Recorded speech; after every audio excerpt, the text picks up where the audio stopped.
Dear student अस्सलाम वालेकुम। जैसा कि आज हमारा टॉपिक है मेटालर्जी ऑफ आयरन। इस वीडियो में हम metallurgy of iron means extraction of iron पढ़ेंगे।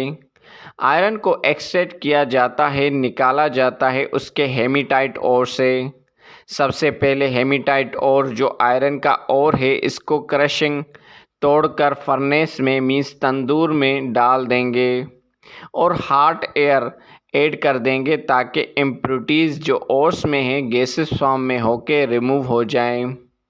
इसके बाद रोस्टेड आयरन ओर के साथ कोक, कार्बन और लाइमस्टोन को रिएक्ट करवाया जाएगा जो फर्नेस के टॉप से ऐड किए जाएंगे और हॉट एयर फर्नेस के नीचे वाली साइड से ऐड की जाएगी पाइप्स के ज़रिए से। हॉट एयर को कार्बन के साथ रिएक्शन करके कार्बन डाइऑक्साइड बनाएगी और बहुत हीट एनर्जी रिलीज़ करेगी।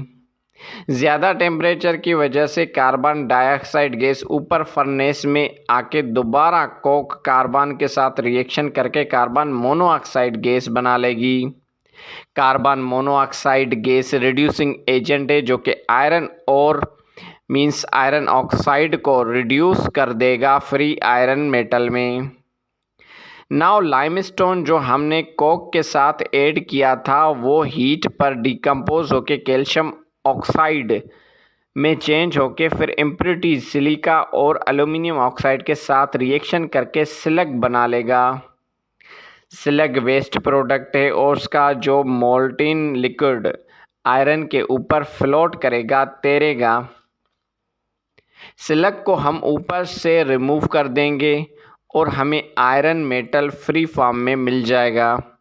और जो गैसेस फर्नेस तंदूर से निकलती हैं उसको फ्लू गैस कहते हैं, जिसमें कार्बन मोनोऑक्साइड, कार्बन डाइऑक्साइड और कुछ कार्बन के पार्टिकल्स शामिल होते हैं। तो ये था मेटालर्जी ऑफ आयरन जो कि मैंने आपको इजी वे में समझा दिया।